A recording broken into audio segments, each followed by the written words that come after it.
Time now for News Extra, brought to you by Gehring Civic Center. And here's Kevin Mooney. Thank you very much, Dennis. Good morning, everyone. We're very pleased to have Kathie Snow here. She's a national disability advocate, an author and speaker, and she is in town today being sponsored by ESU number 13, the Western Region Transition Team and Region 1 Developmental Disabilities Council. She's going to be at the Winter Educators Conference talking to area school educators today from 9 to 3. But one of the big things we want to talk about today is she's going to be there for the public to talk about from 5 to 8 p.m. tonight over at the Harms Center. It's absolutely free. There's a box lunch and drink provided tonight. Talk about All Grown Up and What Is Next is the title of her talk. So welcome. Thank you, Kevin. All right.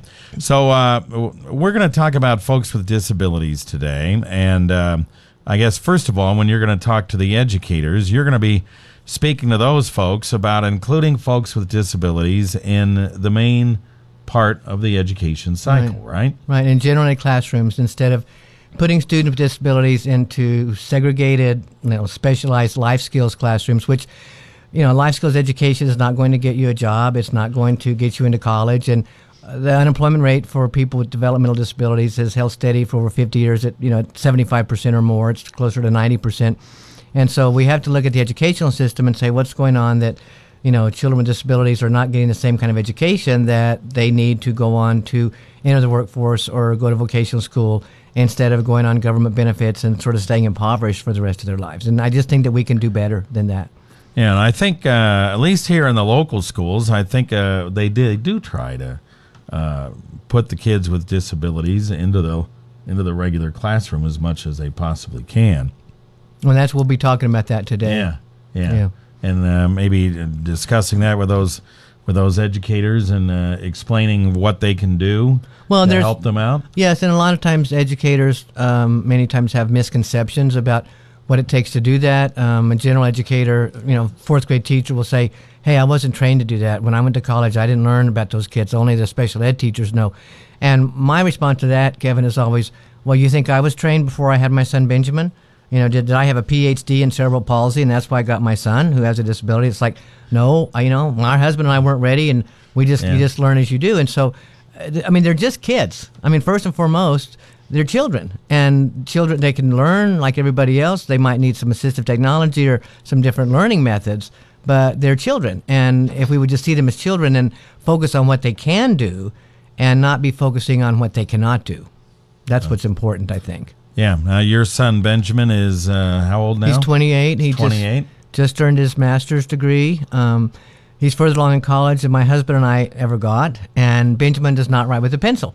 And I laughingly tell people if we're up to the kindergarten teacher and the occupational therapist in the school, he would still be in kindergarten, because it's like you have to learn to write your name, on paper in kindergarten. It's like he's not going to write his name. If he could, he would, but he cannot write his name, and so we're not going to let that prevent him from being successful. And so we got him on the computer when he was 4 years old, which today that's not uncommon at all. But back in 1990 something, early 90s, not too many. That was home computers had just come out, and so we just thought we're not going to let his disability get in the way of him being successful, and try to focus on what he could do and build on those strengths, and not worry so much about what he couldn't do. There's a lot of things I'm never going to do in my life. There's a lot of things, Kevin, that you can't do.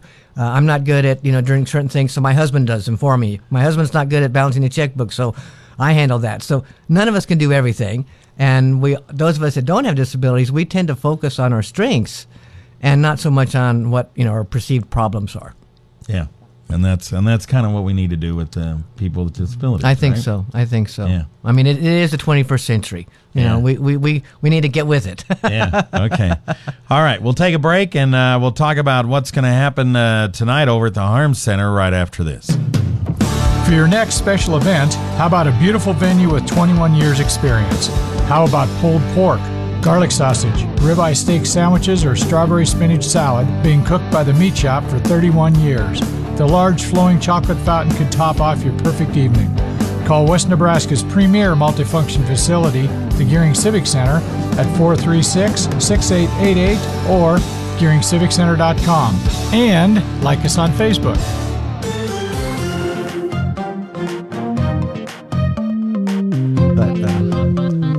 And we're back on News Extra. Kathie Snow is here. She is a national disability advocate, author, and speaker, and she is going to be speaking to some educators today. And then tonight she is going to give a talk from 5 to 8 p.m.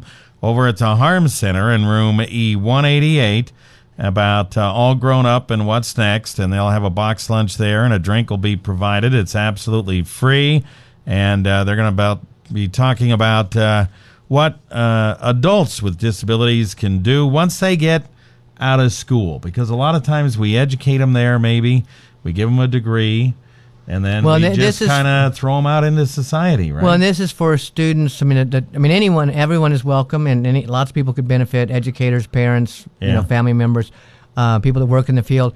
But this specifically tonight is about what's called the transition of young adults with disabilities from the high school setting into adult life.